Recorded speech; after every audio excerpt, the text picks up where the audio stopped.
Felix, are you here? Yes, I'm here, sir. Okay, please, can you go on?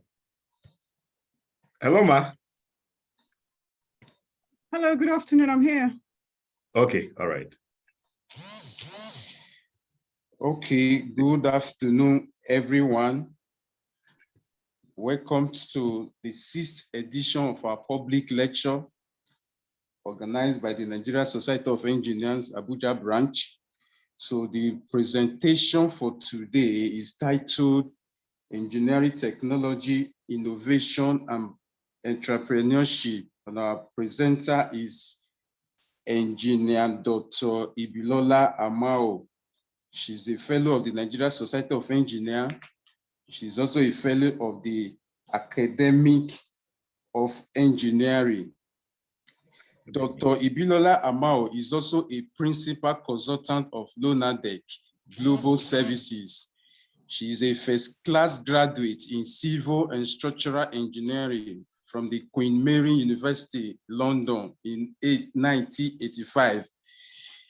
Dr. IBILOLA is also a PhD holder in computer-aided design and drafting from the University of Bradford from 1988 to 1989, with executive management courses taken from Harvard Business School, Manchester Business School, Cornell University, Boston University, Stratford Business School, and IESC Spain. IBILOLA is also an honorary fellow of the Queen Mary University of London. She's also a fellow of the Institute of Directors, Energy Institute, EI, UK, and Nigeria Society of Engineers, like I mentioned before. She sits on the Energy Institute Week Board and on the panel of judges for the Royal Academy of Engineering, UK, Africa Prize. Dr. IBILOLA is also a co-founder of the Women in Energy Network, a council member of We Connect International, Nigeria, and she provides engineering technology expertise on board. Ladies and gentlemen, distinguished engineers, join me to welcome our resource person, Engineer Dr. IBILOLA AMAO, Fellow of the Nigeria Society of Engineers. Thank you. Yes, you can go on, ma. Okay, good morning, good afternoon, good evening, depending on wherever you're calling from. Thank you so much for the honor of making this presentation to our highly esteemed members of the Nigerian Society of Engineers. I would go ahead and share my screen just to ensure that, can you hear my voice clearly, please? Yes, we can hear your voice. Yes, we can. Okay, thank you so much. So I'm going to go ahead and share my screen, and I look forward to having a fruitful deliberation and having discussions around the presentation immediately afterwards and a question and answer session. Thank you so much for the opportunity. I want to say thank you so much to Engineer Ben, who made me commit to this, even though I had to do some other things, but thank you so much for the opportunity. So I'm looking at engineering technology, innovation, and entrepreneurship. And I'm also going to title this, look at around Industry 5.0, because when I looked at what's going on in the global energy supply chain, oil and gas, mining, manufacturing, infrastructure, power, I just thought the best way to help us look at the entrepreneurship opportunities was to try and bring engineering, connect engineering to technology as well as innovation and entrepreneurship and where things are going for the future. So I won't bore you with my content page. I'll just go into, okay, so I've been introduced. I want to just mention here at this point in time that I'm quite very much involved in collaboration in groups, associations, societies, institutions. But one thing about me is I'm very passionate about girls in STEM, women in engineering, energy, and entrepreneurship, because as a young girl, I was grateful that my late father encouraged me to study engineering, and I've worked exceptionally well with he for she's and allies and men in the engineering sector who have encouraged me one way or the other. So I'd love to see more girls having fruitful and rewarding careers and even entrepreneurship opportunities in engineering and energy. So let's just talk about Industry 5.0. With energy security, energy transition, digital transformation, and Industry 5.0, looking at the entire situation around sustainability, sustainable development, we can actually leverage Industry 5.0, STEM, which is science, technology, engineering, and maths, and technology talents to work together. So basically what we're looking, Industry 5.0 is bringing STEM talents, various robots and cobots together, smart machines, the Internet of Things, different components, augmented reality, virtual reality, 3D printing, digital twins, bringing different things together. And it basically is going to define the future of work. And the future of work is empowered by information technology, cloud technology, data analytics, and it empowers us as engineers to work from home and work from anywhere. And I must tell you that I'm in England at the moment, but I'm running a business in Nigeria because I'm leveraging cloud, I'm leveraging information technology, and I'm doing different things in different parts of the world. And that is where the world is going. So basically, there are huge opportunities for STEMpreneurs, techpreneurs, and intrapreneurs. And looking at the new openings with big data, software as a service solution is going to empower people. So for us women, we can work from home and work from anywhere, leveraging cloud technology, Internet of Things, and big data. But Industry 5.0 is regarded as the next industrial evolution, not a revolution. It's just a transformation ongoing right before our very eyes as I speak. Its objective is to leverage the creativity of human experts, which are STEM talents, science, technology, engineering, and mathematics talents, in collaboration. So collaboration is so important because these are multi-million-dollar projects, capital projects across geographies, across time zones. So you're going to be working in integrated groups, leveraging the core competencies of experts, consultants, and STEMpreneurs, techpreneurs, intrapreneurs in different organizations, different sectors of different economies, and basically coordinating, collaborating, and cooperating across resources. So it enables us run efficient, intelligent, and accurate machines in order to obtain resource-efficient and user-preferred solutions based on historical, real-time, and predictable data. So the future oil is data. So we as engineers need to start becoming very sensitive to data and what we're doing on a daily basis, where the data is, what can we do with the data, how can we clean the data, how can we optimize the data, and how can we utilize the data to run more cost-effective and profitable businesses and leverage these technological solutions appropriately. And Industry 5.0 involves optimizing human-machine interaction. So a lot of us are doing so many things on our smartphones. It doesn't really matter whether you're in your car, whether you're on the train, whether you're in the bus, whether you're in a particular location or not, you can remotely access and do great things. So Industry 5.0 involves delivering asset and information management solutions through a global 1D to 6D vision approach that allows process, energy, marine industries to manage all their plant engineering data real-time and online. So we all know about 1D, which is lists and data sheets. 2D is like drawings and schematics. 3D is like the models, 3D models, and 3D laser scans. 4D is when you start looking at the time aspect of your 3D model. 5D is when you start looking at the cost aspect of your entire 3D model with the time. And 6D is when you focus on performance. But right now we're still trying to move into the 5D, Industry 5.0, leveraging 5D and 6D. So data optimization, Industry 5.0 involves data optimization to improve business intelligence and reduce operational costs. So it's going to require gathering a lot of data from information technology solutions, from intelligent instrumentation, intelligent control systems, uploading it in the cloud, doing the data analytics, and then going into business intelligence to run cost-effective assets. It also involves interconnecting resources, global and local resources, to optimize world-class STEMpreneurs, techpreneurs, and entrepreneurs. So just imagine we're working across geographies and time zones, but we are working on the same information, no matter where they're located remotely. So I could be working on an Escravos gas project in Escravos, but I'm in London and I'm talking to somebody in Houston, and then somebody in Aberdeen is also doing something on the same 3D model real-time online. So basically, this is Industry 5.0 explained in some point. We started off in 1760 with mechanization, water and steam power. Then in 1870, we moved into Industry 2.0 when mass production, electric power and assembly lines came to bear. That was from the mechanization age, we moved to industrialization age. Then in 1969, we moved into the electronics and IT systems age, Industry 3.0, where computers, electronic production, electronics came to play.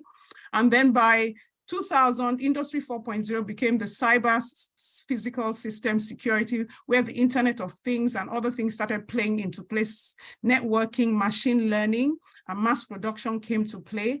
And Industry 5.0 kind of accelerated during COVID, because of the COVID put us in different locations and we weren't able to move as freely as possible. So an acceleration happened, and human-robot collaboration with cognitive systems and data optimization became the norm. So that's the new norm. And this is where we look at mass personalization. And so we've moved from, top technology enablers of Industry 5.0 involves industrial blockchain, drones, exoskeletons, additive technology, 5G and beyond, and mixed reality.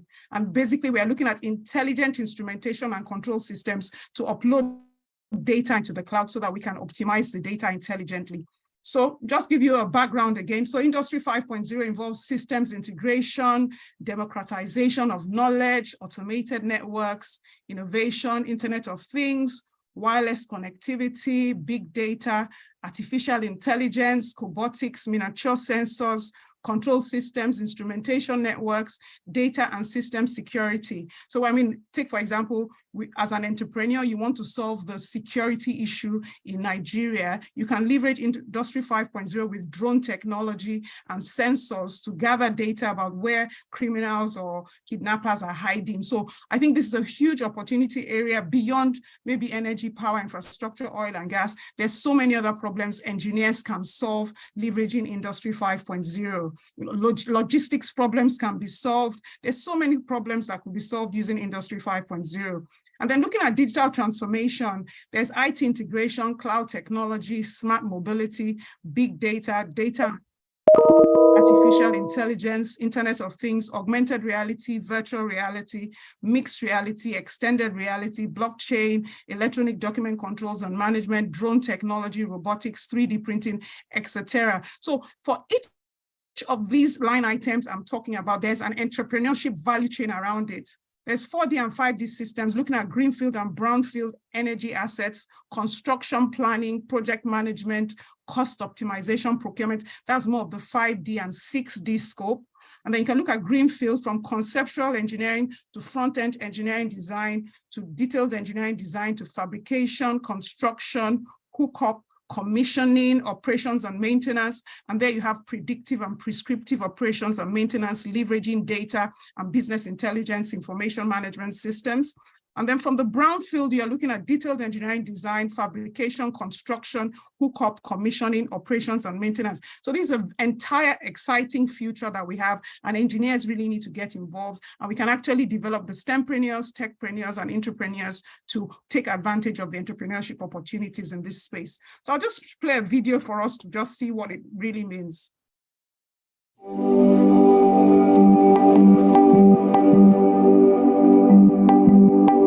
So digital transformation is a really interesting initiative that a lot of businesses are taking up today. Through the industrial Internet of Things, Industry 4.0, whatever buzzword you want to tie to it, it's all about applying digital technology to what the business is doing today to try and recoup additional value or maybe identify new business opportunities. One of the foundational concepts of digital transformation, from my perspective, is really asset performance management. And the reason for that is when you talk about asset performance management or APM, there's a lot of technologies that really roll up under that umbrella. So we're talking about predictive asset analytics, we're talking about mobility, we're talking about workforce enablement, we're talking about accelerated operator training. It's really about augmenting the technology and the assets that you already have with new types of digital technology technology to try and get a higher return on investment from the assets that you've already procured.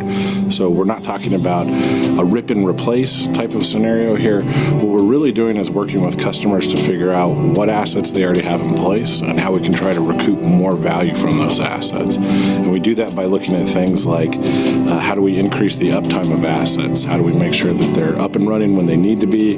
How do we make sure that they're being maintained properly? Are there opportunities for us to look at maintenance costs associated with our assets? And how do we figure out how we can drive as much reduction in maintenance costs as possible? When we're talking about asset performance management, one of the things that's really important to consider is the fact that businesses already have a lot of legacy equipment that they've already deployed. So you're talking about pumps, motors, compressors, rotational assets that have been out there for literally decades that still have a lot of value built into them. So we don't necessarily want to just tear those systems out and try to replace them, maybe just to establish some type of network connectivity or communication to those assets. So we can start to apply new digital technologies to those legacy assets and try to figure out how to maintain them better, how to keep them up and running more efficiently. That's really what asset performance management is all about. We can engage anywhere from mobility to predictive asset analytics and really help customers drive unscheduled downtime out of their operations and really maximize return on asset investment. So when we think about the applications where these technologies and solutions get applied, for example, oil and gas or power generation or mining and minerals, whatever it is, a single asset catch, if we can catch that failure before it occurs, can save the company literally millions of dollars. So asset performance management really offers customers a number of benefits, everything from reducing unscheduled downtime to keeping their assets up and running, so increasing their availability, but it also helps with things like regulatory compliance. From a maintenance perspective, asset performance management can also help reduce quite a bit of maintenance and spare part inventory costs. A great place to start is a full-blown asset performance management assessment where consultants come in and actually take a look at what assets are most critical to your business, and they understand really from a maintenance perspective how to best maintain those assets. They really understand how to drive cost out of your maintenance strategy and keep your business up and running as much as possible. From a people perspective, a great way to get started is to implement some type of mobile workforce enablement solution. So for example, implementing handhelds with your maintenance technicians or your reliability engineering team, the folks that are actually out doing operator rounds on a daily basis. That's really a great way to start developing knowledge transfer between workers that may be transitioning out of the workforce and new millennial workers that are coming into the workforce. It's also a great opportunity to start capturing data from what we would consider stranded assets or legacy assets that don't really have connectivity built into them. No matter what you're looking at from an application perspective, how large your application is, or how many assets you've already rolled out, we offer a really scalable solution that can drive immediate impact to your bottom line no matter where you're at in your asset performance management adoption. Thank you so much. So basically, this is to give you an idea of what it's all about. The system brings in structured data, unstructured data, schematic drawings, 3D models, scan data, extracts and transforms and validates the data, organizes and interlinks the data, and dashboards it. So you can see it on your desktop, your mobile devices, or large touchscreen devices. So whether you're a civil, structural, mechanical, pipelines, process, electrical, instrumentation, control systems, engineer, I mean, there's a space for everybody in this integrated solution. And it's something that is really being used in practically all the assets globally. And I just thought I should look at this more critically because, I mean, just yesterday was the Dangote refinery was launched. And I mean, these are the systems currently running there on the Agbami FPSO, the Bonga, the Usan, the EHA FPSOs, even the upgraded Port Harcourt refineries. These are the solutions that are being deployed at the moment. So this is just to give you another idea of what's going on in another oil and gas sector, ADNOC.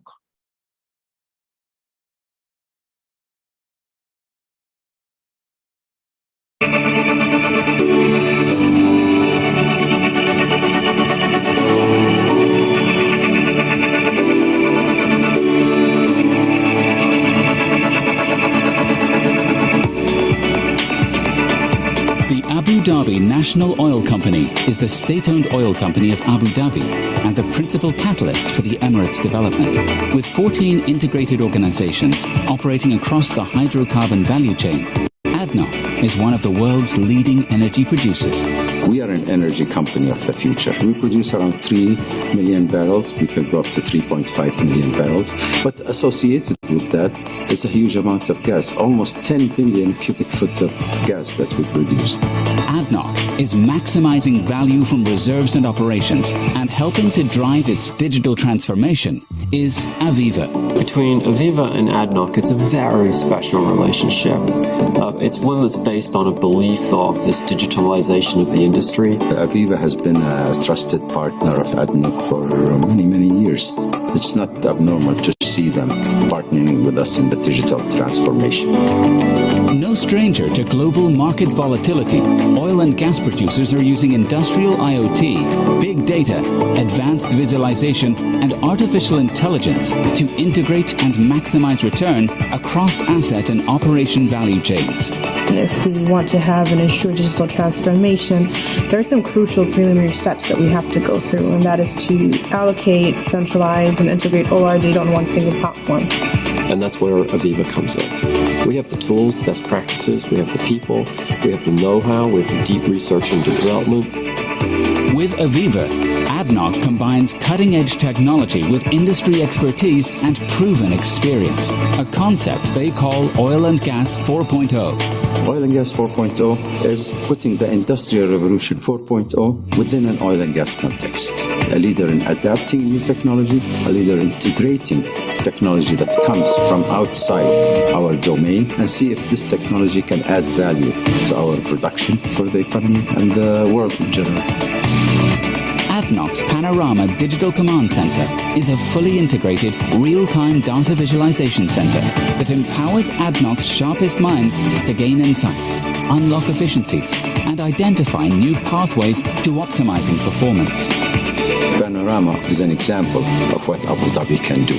It's a 50-meter screen that allows visualization with more than 120 dashboards that are very granular. We have brought in more than 200,000 data points into this location. Aviva's System Platform and Operations Management Interface, OMI, are the foundations of the display, enabling integration across various ERP, business, and IT applications, and providing actionable insights. There has never been a deployment whereby there was a full integration in terms of incorporating gas processing facilities integrated to refineries and petrochemicals all on a single platform. A key element of ADNOC's Panorama is the value chain optimization, powered by Aviva's unified supply chain management solution, an integrated production planning model used to run techno-economic optimization scenarios. We have the ability here in ADNOC HQ building with my value chain optimization team to be able to actually switch back and forth between the standalone models and the network model. One run on these scenarios, we can say, is $60 to $100 million in optimization easily. ADNOC will use predictive maintenance to empower its team to reduce unscheduled downtime and prevent costly equipment failures. ADNOC has more than 10 million tags or 10 million sensors around in our facilities that we can print. One of the things that will increase the number of tags is the predictive maintenance platform that we have. We're actually creating the largest predictive maintenance platform. We're going to be hooking about almost 700 compressors on that system. I really appreciate Aviva. Appreciate their efforts. They really did set a very good example of what a good collaboration is and what really can come out of a really good collaboration. As the ADNOC team continues to be a reliable provider of energy to the world, with Aviva as its partner, they can imagine and realize a more efficient, integrated, and empowered future than the industry has ever known. Okay, so I just thought I should share that with you because I think every engineer should get very, very interested in what's going to be going on in the Dangote refinery. We all know that the life cycle of a refinery is a minimum of 25, 50, 100 years, depending on the specs. And we also know that Nigeria paid $10 billion on fuel subsidy in 2022. So there are huge opportunities for engineers in capital projects, in operations and maintenance, in asset information management solutions. So I just thought I should look at this. So we know that at the Dangote refinery and petrochemicals asset, there's $21 billion market for Nigerian crude oil. The products are petrol, diesel, jet fuel, and polypropylene. Logistics, there's going to be a lot of logistics and procurement around that. There's a lot of different engineering disciplines that would have activities to execute in that space. They're going to have 2,900 tankers in their loading facilities. 33,000 people will be housed in the environment. Refining capacity is 650,000 barrels per day. It's on a landmass of 2,635 hectares. I put that there because there's an opportunity for waste to wealth. In a new community, the kind of waste that will be created around the Dangote refinery will create huge opportunities for environmental engineers, civil and structural engineers, as well as engineers in logistics and environmental impact assessment. Storage facilities of 177 tank farms that has its own value chain with the opportunities for entrepreneurs, and they're going to be looking for, they currently have 2,000 engineers there. Most of them are Indian at the moment. So this is an opportunity for Nigerian engineers to upskill themselves so they can begin to play the roles of the engineers on site, the technicians on site, as well as the vocationals on sites. I mean, this is just one project out of many other projects that Nigeria is looking at. So there are also gas to power projects going on at the moment. This is a decade of gas, 2021 to 2030 is Nigeria's decade of gas. The implementation and execution of projects alongside the gas master plan opens up a whole bunch of entrepreneurship opportunities. The off-grid electrification project is another new opening for in every state.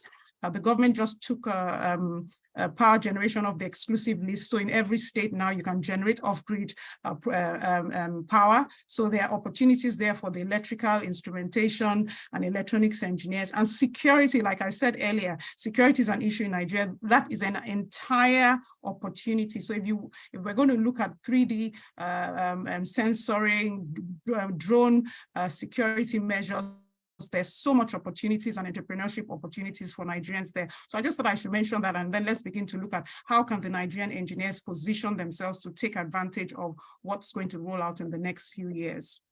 So changing the landscape.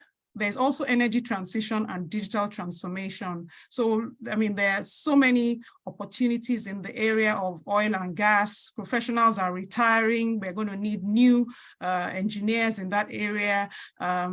Artificial intelligence is going to be implemented in most of these assets.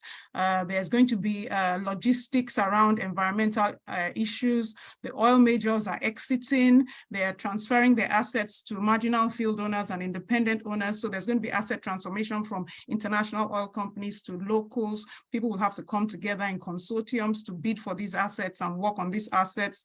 They're going to be using digital twins to optimize the assets. And then there's $5 billion to be spent around aging assets. And basically, there'll be so many companies coming up to optimize these technological advancements. So how do we tackle this as the Nigerian Society of Engineers Masters members? We need to look at the 5 E's of socioeconomic development, which is education, enlightenment, empowerment, engagement, and entrepreneurship. So at the discovery stage, we need to look at how do we change the curriculum in our universities and in higher learning institutions to ensure that we have the right kind of mindset and the right kind of talent that are able to take advantage of these opportunities. We need to enlighten people as to where the opportunities are. We need to empower people. We need to engage the engineers, and we need to make those who have the capability, capacity, and competence and skills to become entrepreneurs to take on the opportunities as subject matter experts, consultants, or business owners. And then I looked at continuous professional development. How do we get the right skills, skilled human capital? So I've listed a whole bunch of core competencies, whether they are well site geologists, petrophysicists, 3D seismologists, geophysicists, but let us focus on engineering. So the engineering part of things is very critical to us. process piping, civil, structural, mechanical, vessels, pipelines, electrical instrumentation. And then, so there's a whole bunch of opportunities there. Under procurement, huge bunch of opportunities for engineers as well. Fabrication, construction, project management, logistics and operations and maintenance. I mean, there are a lot of engineers are in subsurface and drilling, but not necessarily in Nigerian Society of Engineers. Those ones are more in NAPE and SPE. But I can just tell you that with all these major capital projects coming on stream in millions and billions, hundreds of millions and billions of dollars, I think Nigerian Society of Engineers has to coordinate its membership to ensure that we actually target these opportunities in a structured manner so that these opportunities don't go offshore, or we don't end up importing international talent to take jobs where Nigerians can actually play if well trained. So this is just like a skills gap and a skills career path schematic that I use to help people look at how they can go from where they are to where they want to be. And so I'm just going to summarize on the way forward, which is what I'm recommending: a holistic approach to the energy, power infrastructure, mining, manufacturing, oil, gas, and renewables industries. Take, for example, a lot of the metals is something that we have locally in Nigeria. Ajaokuta is waiting there for us to convert it into a running and efficient asset, so that we can, instead of importing steel and importing all these metals from offshore, we can begin to close that value chain. I think this is an area where Nigerian Society of Engineers has to actually look at what are we exactly doing with Ajaokuta, and how can we take our mineral resources and convert them into finished products, so that, I mean, the newer refineries, we're not importing finished products anymore. Then there's also optimizing gas as a transition fuel. If you look at COP26, COP27, and the 2060 net zero agenda and the decade of gas that the Nigerian federal government is running, there are huge gaps in that area. How do we clean the environment? How do we look at SDG 7 and SDG 13? How do we connect our sustainability plan with how our careers are panning out? We need to stimulate industry-academia collaboration on oil, gas to petrochemicals, and hydrogen to cleaner fuels. So instead of just exporting crude oil, we need to look at the entire value chain around petrochemicals, and then look at cleaning up our environment by using hydrogen as a cleaner fuel. We need to also look at leapfrogging waste to wealth. There's so much dirt, plastic waste, all kinds of waste in a city like Lagos, Port Harcourt, Abuja, Kano. There are waste to wealth opportunities there, waste to energy opportunities there, waste to fuel opportunities there. And with the 3 R's of reducing, reusing, and recycling, waste management is a huge bunch of entrepreneurship opportunity for Nigerian engineers.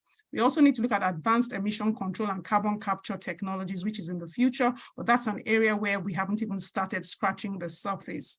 We need to look at legislative framework to ensure that the energy mix leverages natural, mineral, and human resources, which we are richly blessed with in Nigeria. So this is an area where I hope that Nigerian Society of Engineers will begin to advocate, begin to come together and publish white papers and begin to engage government to say this is the right way to go, this is what we should be doing, this is where our engineers can play. We need to promote smart subject matter experts and small, medium enterprises and optimize technologies across the energy value chain to jumpstart industrialization.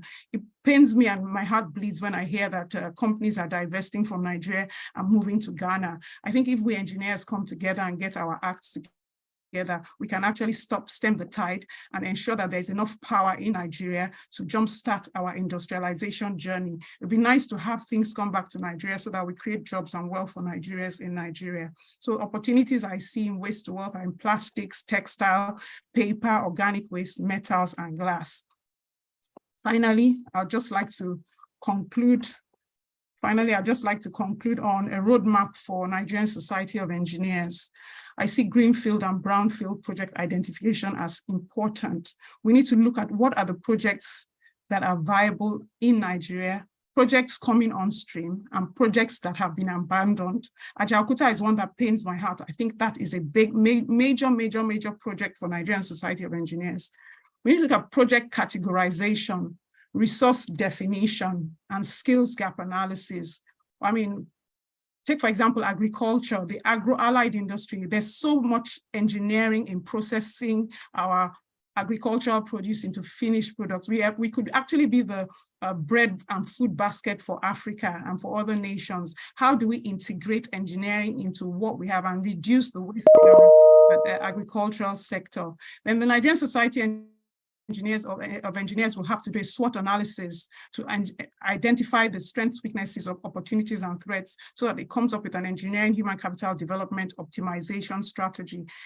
My heart bleeds when I see expatriates coming to do jobs that Nigerians should be doing, because we haven't planned strategically for those opportunities and created the right talent. So there's opportunities where we need to close those gaps. We also need to do a value chain analysis so that we can create entrepreneurship opportunities where the gaps are. Because entrepreneurship is about converting problems, issues, and challenges into opportunities. And because Nigeria has so many problems, so many issues and challenges, Nigeria is a fertile environment for entrepreneurship. So engineers, I mean, we just really need to come together and be more strategic about what do we do with all these problems? What do we do with all these issues? What do we do with all these challenges? So that through collaboration, cooperation, and coordination of our resources, we can pull our talents together and begin to target things more holistically and in an integrated manner. I honestly think there's a lot we can do if we come together. But the problem is a lot of people are doing their own things and we're not really getting the critical mass.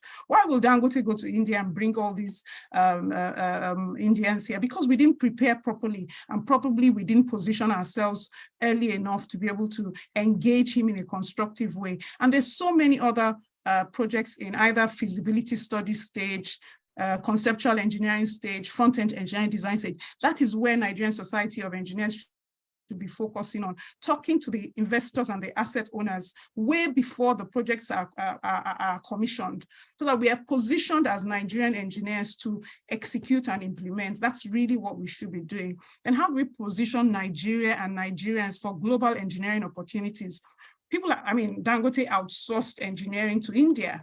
So why can't European companies and American companies outsource the engineering to us in Nigeria? So how do we establish ourselves as a high-value center or a low-cost center? I would say high-value center preferably, so that global players can outsource their work to us in Nigeria, because we are implementing global best practices and we're using the right technologies, state-of-the-art technologies, to produce qualitative products and services and the results that they want and they want to pay for. So we need to look at continuous professional development to address Industry 5.0, because we can continue talking about Industry 5.0. If we don't upskill ourselves, if we don't train ourselves, if we don't change our curriculum, if we don't develop ourselves to take full advantage of Industry 5.0, then we'll just be talking about it for another few years. We also need to optimize data and improve data sources in engineering technology so that we can actually play globally, compete globally, and win globally. And we need to develop STEMpreneurs, techpreneurs, and entrepreneurs, which is the entrepreneurship part of the business. For every part of this value chain and opportunities of producing products and services, there's a need for STEMpreneurs, techpreneurs, and entrepreneurs. So we just really need to make sure we're able to identify long-range opportunities through understanding the state-of-the-art technologies that need to be deployed, understand the documents and records that need to be digitized, laser scan digital twins for business intelligence and asset optimization, use Aviva Pi solutions with remote access with augmented reality, virtual reality, extended reality, and mixed reality, so you can work anywhere in the world from any location, and look at asset optimization of, say, Dangote refinery, other cement factories, manufacturing companies, major assets. How do we optimize using predictive and prescriptive operations and maintenance to create value for our engineers? So I must encourage us all that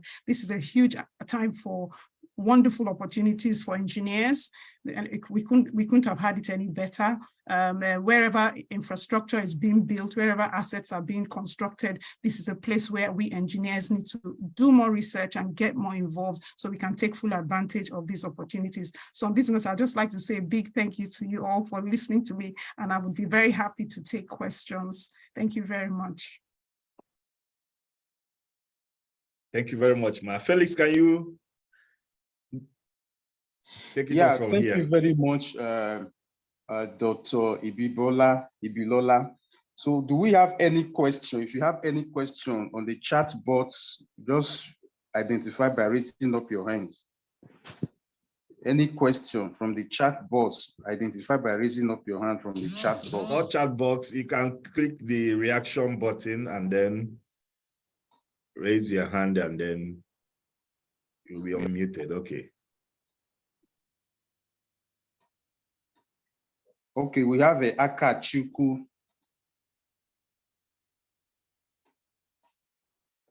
Akachuku, go ahead and ask your questions. Okay, good afternoon all. My question is about how to go about competing globally in terms of the engineering workforce. I'm using a comparison with the current technology workforce. Nigeria is currently serving as a low, how would I put it now? Using your terms, the place where you can get cheap labor for premium service for tech. So you see a lot of tech persons who are doing remote jobs because their skills match the global standard. And then 99% of those skills are acquired privately, individually, because the standard is the same everywhere. But for engineering, it's not the same. You can't really go and school yourself in premium engineering in this side of the world. So how do we go about bridging that gap, making sure that engineers can upskill and meet the global standard with the current curriculum that we have, infrastructure that we have, and all whatnot? Thank you. Okay, thank you so much for that fantastic question. I think we can actually take a cue from what's going on in the tech space. I mean, the tech space has produced the Flutter Waves, the PayPals, and Dellas, and what have you. And what they had actually done was, and which is what I would recommend, is an audit of what are the kind of technologies and the kind of opportunities that in the next 5 to 10 years, which is basically what I've presented now: digital, industry 5.0, energy, security, energy transition, and digital transformation. And a skills gap audit is very important. You need to understand what the skills gap is. When you understand what the skills gap is, then to project from where you are now to where you need to be, you've got to do a career path analysis. And career path analysis is basically to say that, okay, I'm a graduate in X and I want to be a business intelligence analyst. What skill sets do I lack, and what skill set do I need, and how do I move from where I am to where I want to be? And then upskilling comes to play. So one thing the IT guys will tell you is that they've either signed up for accelerator programs, they've either gotten involved in training, or they've even trained themselves. But where there's a will, there's a way. But if you don't know what you don't know, then it's very difficult for you to chart a course of how you're going to close your gap. So I would say that we need to go through those steps. And I mean, it's very, very painstaking. It requires a lot of humility, because you may have 30 years experience, but not be able, and I mean, can you go and sit in a class with 30 years experience with, fresh graduates and be asking them, okay, I need to move my mouse here, how do they do this? So it requires a lot of humility to upskill, especially in adopting technology. But once you overcome the initial understanding and adaptation in terms of new technologies, then you can now leverage your experience, your expertise, and your track record to begin to even mentor the younger people who taught you how to use those systems. So I see mentoring and reverse mentoring as part of the end of the value chain after you have identified the skills gap and upskilled yourself, decided to upskill yourself. So it could be a 6-week program, a 12-week program. I mean, we run some programs at Lonadex. So I mean, this is something that we can take off record. But I can honestly tell you that you really need to know what you want to do and where you want to play and where the opportunities are, so that you don't waste your time upskilling yourself and then you are not positioned to apply the knowledge. So a lot of things come to play before you can take full advantage of this kind of opportunity. But I must tell you, the world is just looking at Nigeria right now as a place where a lot of opportunities are likely to happen, and they're thinking of how they're going to position themselves to take advantage. So it will be very unfortunate for us as Nigerian engineers in Nigeria, or Nigerian engineers in diaspora, to not take advantage of those opportunities, since we have an advantage of being Nigerians first and foremost. So I think all of us really need to begin to strategize about these opportunities are around me, somewhere near me. How do I position myself to take advantage of it as a career professional or as an entrepreneur? The opportunities are vast. Thank you.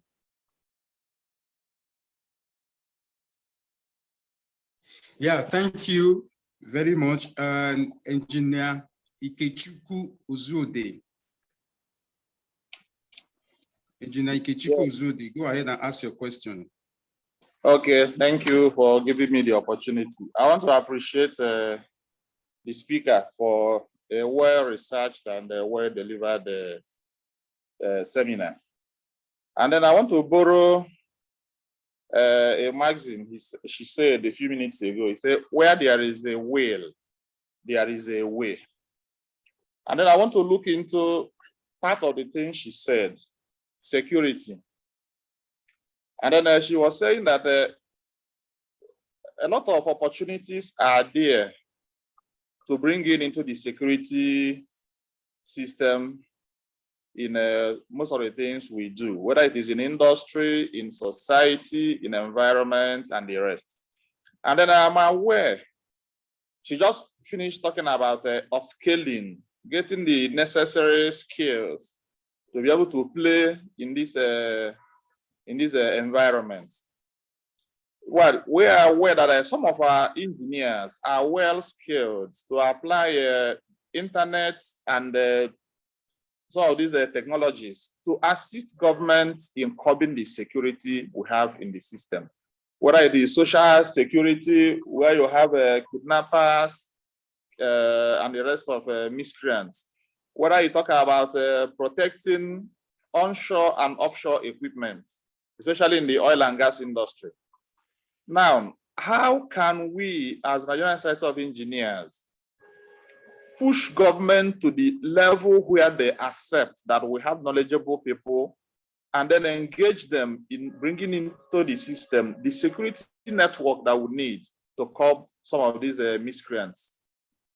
You may not need to be a policeman or an army officer or a navy officer to deploy technology. You can be employed as a non-military man in the system. And then with the knowledge that you have, you will assist government to do the needful.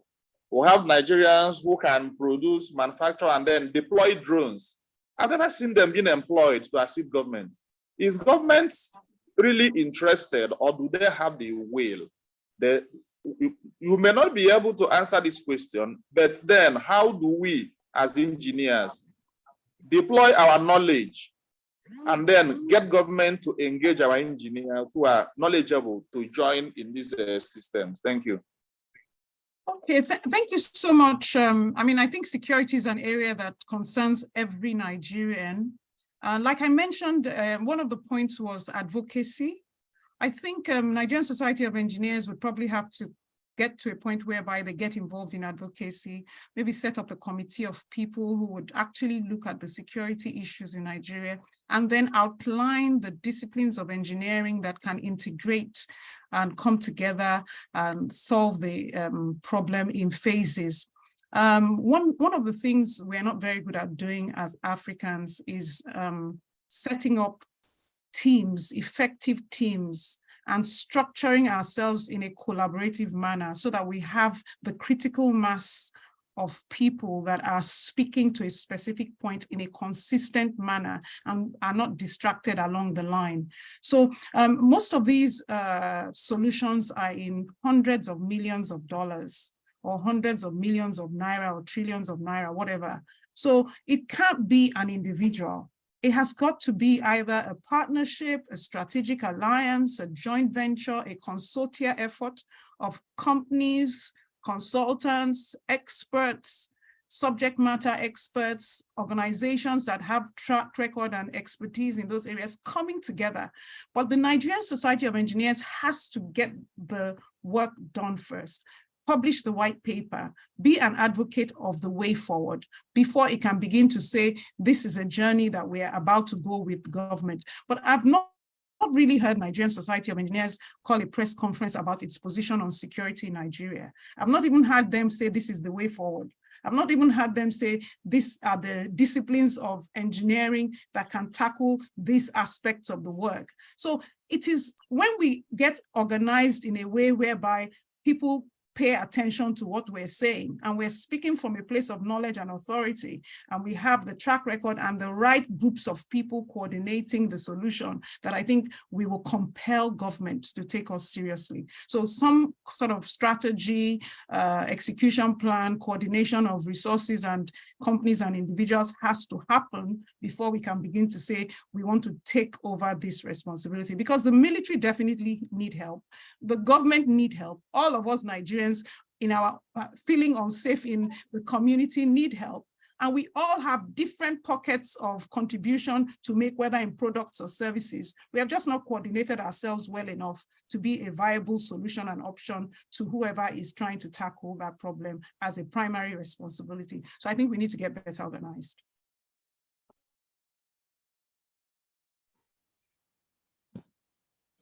Okay, thank you. Okay. Tasiu, go ahead and ask your question. Thank you very much. Mr. President.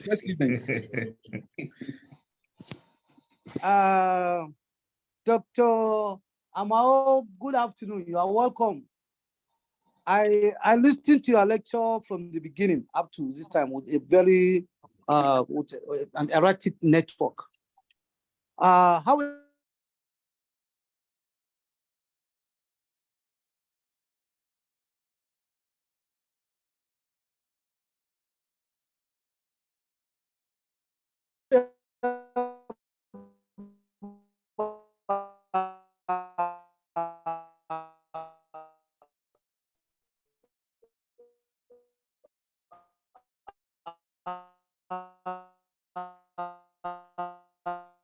Is it possible he types it in the chat? Can he type it in the chat box? So I think your network is very bad, it's very poor.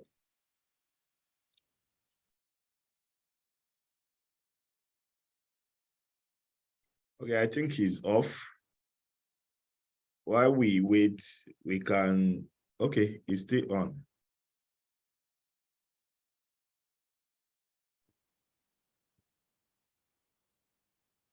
yes, hello? Hello, we can hear you now. Ben, can you hear me? We can hear you, Okay. sir. Yes. So, Dr. IBILOLA, I thank you very much for this. This is part of our continuous professional development, which Abuja branch is doing now.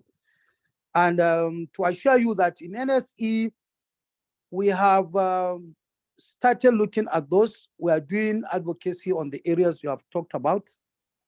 And in fact, before the end of this presentation, you will receive your letter via WhatsApp. And we have a committee set up in two areas. One, the Committee on Industry-Academia Relationship, headed by a professor, and another committee on government-industry relationship, where definitely we will be looking at the areas you have talked about, how we can upskill our members, how our members can leverage on all these opportunities and make sure they are up to date and they are part of the show. Then on the issue raised by Engineer Kechuku about the advocacy on security and all these things. Yes, we have a committee on security. And this committee is headed by a retired general. And we almost every year we engage security agencies on security issues, the use of technology, the use of local technology. And I am happy that Engineer General Agu is on top of it. And also some of our divisions are doing that. The Space Division is well known in the involvement of the security agencies in terms. Some of these things, we will not talk about them because of our involvement. If you remember, one of us, our member of the Board of Trustees, was abducted at a time. And if we are seen as people providing solution, we'll be targeted. So, but we are doing things like when we are advised on what to say and what not to say. But I assure you, the Nigerian Society of Engineers is involved in that. So, Madam, you have been out of our radar. I know you are busy. Most of the time I try your number is ringing outside the country. But with technology, you'll be taking part in our meetings and be advising us. So you are in the Government Industry Relation Committee, which your letter will come today. So Engineer Ben Osi and Abuja branch, I'm happy that you have caught this big fish for us. And I'm sure she doesn't want to be involved in something that is not profitable, that cannot gain something. So she should give us her best. So thank you very much, Madam, for the presentation. And we're looking forward to your active participation in the committee. Thank you.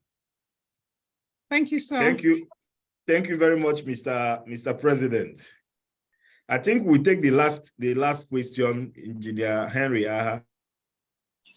Okay, thank you, Engineer Osi. I don't know if you can hear me. Hello, am I loud enough? You can go on, Yes. sir. Yes. Oh, okay. Okay, what I really want to say, I want to appreciate the presenter for good paper presentations, and then to also identify with her with some of the areas of our shortcomings that she have identified. I only want to add some few things. Hope I'm still online, sir. Go on, sir. Okay, the few things I want to add is that the two big bodies, the engineering bodies we have in Nigeria are basically FNSE and FAEng. And then the two big fish have one slight, to me, a little bit shortcomings in the sense that the structures that are supposed to be making them to stand firm, they are not well properly positioned on ground. Vis-a-vis, in terms of FNSE, the divisions. I believe if they allow the divisions to go professionals and chartered, they cannot be sure of the various key pools and the talent they have in-house. And then it's also give them the mantle to be able to go out and solicit for jobs. But if you are just under the umbrella of FNSE, just be be comfortable with paper presentations, sitting down with government parastatals, it may not necessarily go down to the grassroots with respect to the individual engineers. So there should be a means by which the divisions should be given the opportunities to be chartered and then be recognized by all these entrepreneurs so that they can always call on them, like this Dangote project now. I did mean there's a professional chartered division that are there. They could first of all be someone then to come in and then they can discuss. Then FAEng too, I know they are very good in regulatory activities and then presentations, but then they see these key pools need to be put together and then put on the shelves for them to even know all the various key pools they have. Because they are just under that big umbrella, FAEng, but they don't really know the capabilities of the various engineers and the key pools they have. They need to have it, even if need be, get some registered and then chartered also under FAEng, so that if there's any need to call for any of these skills, they can validate that, look, we have this in-house level of skills, whether from oil and gas or the rest of them in our household. So those are just the few things I want to throw in. So we need to really drill down. Hello, Engineer Ben, let me quickly respond to that, please. Thank you, sir. Hello, Engineer Ben. Engineer Ben, let me just 1 minute. I think, Engineer Harry, you need to understand the difference between FAEng and FNSE and charter. FAEng is a government body set by law to regulate engineering in all its ramifications. That's the law. But for FNSE, we are just a professional body. We have no legal power to do anything, to enforce anything on anybody. But if you are talking about charter, divisions are just an appendage, creation of the Council of the Nigerian Society of Engineers. So if you now ask them to charter, who is going to charter them?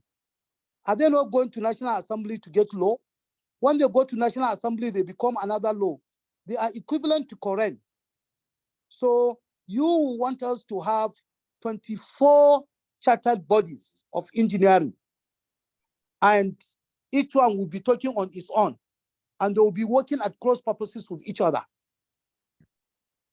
I am assuring you, I'm an electrical engineer by my certificate, but I later became power systems engineer.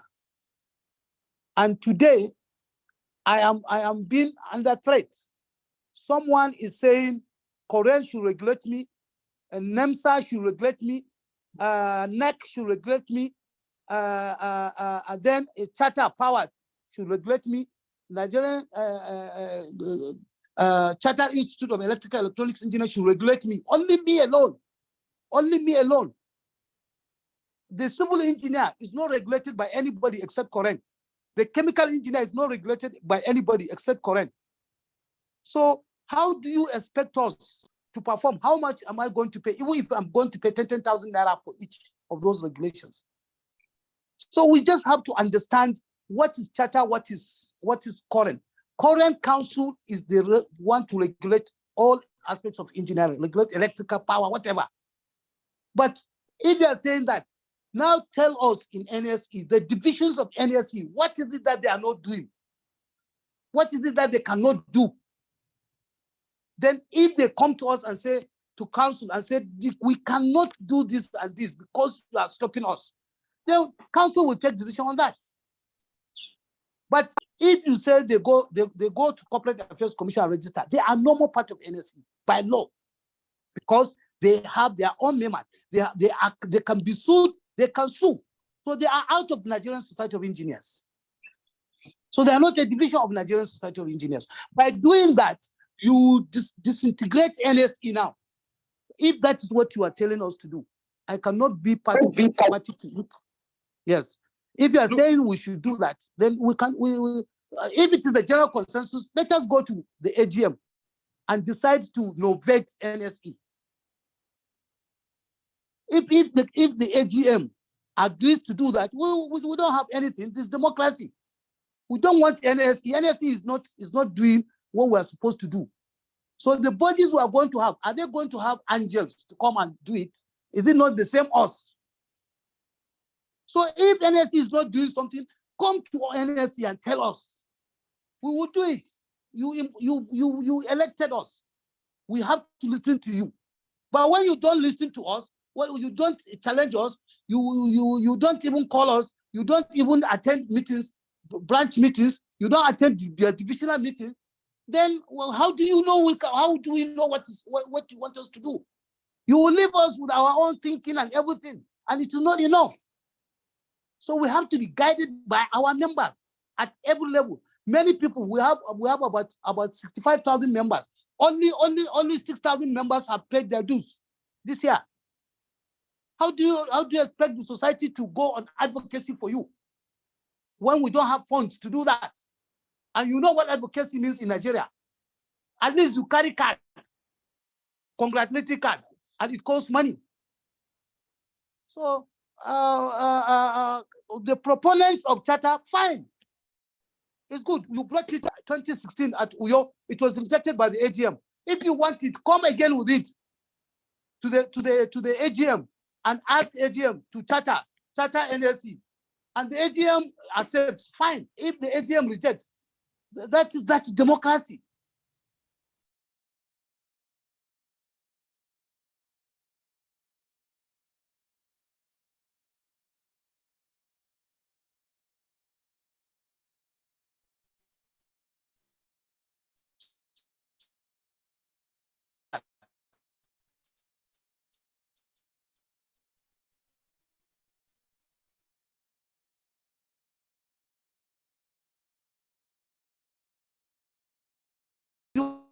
You can register the body, and our job is to protect them. You need to know the difference between council. There's a council, And the law establishing any charter must take cognizance of current. Unless they are saying you are setting aside current. When we set aside current, fine. And that is government. Government decides to do that through the appropriate means. Otherwise, we will fight it. Even government, when they do the wrong thing, we will go to court. So thank you very much. All right. Thank you, Mr. President. I think our guest presenter is off. I think she's okay. Sorry, I had off. Sorry, I'm online. Okay. I'm so sorry. I'm online. I had to catch a train, so I've moved to my phone. I've left my laptop. Sorry. Okay. All so right. I'm on my way to the train station. Thank you so much. Okay. All right. Okay. With that, we want to sincerely thank every one of us that have joined us for this presentation. Let me especially, in a very special way, thank Engineer IBILOLA AMAO for this presentation. We met last year during the fellowship conferment in Lagos, the Nigerian Academy of Engineering, where she also did a beautiful presentation on behalf of the new fellows. And I decided to catch, as Mr. President said today. We've been on this for some time, and thank God she was able to give us her time. We say a very big thank you to you, Ma. And we always reach out to you anytime we need you for this kind of presentation. And to all our participants, we say a very big thank you. To all our senior colleagues who have joined us, we say a very big thank you to all of you. And those who are in Abuja, please, if you have time tomorrow, join us tomorrow by 10 a.m. at the National Engineering Center Auditorium for the first edition of our talent hunt competition for all the secondary schools in the FCT. It will start by 10 a.m. in the morning. I'm inviting all of you to join us by 10 a.m. tomorrow. Thank you, and God bless you all. And to the technical secretary, I say a very big thank you to you, and God bless you.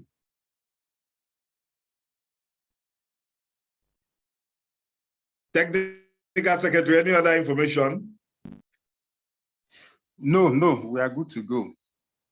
All right, thank you very much. You have a wonderful evening.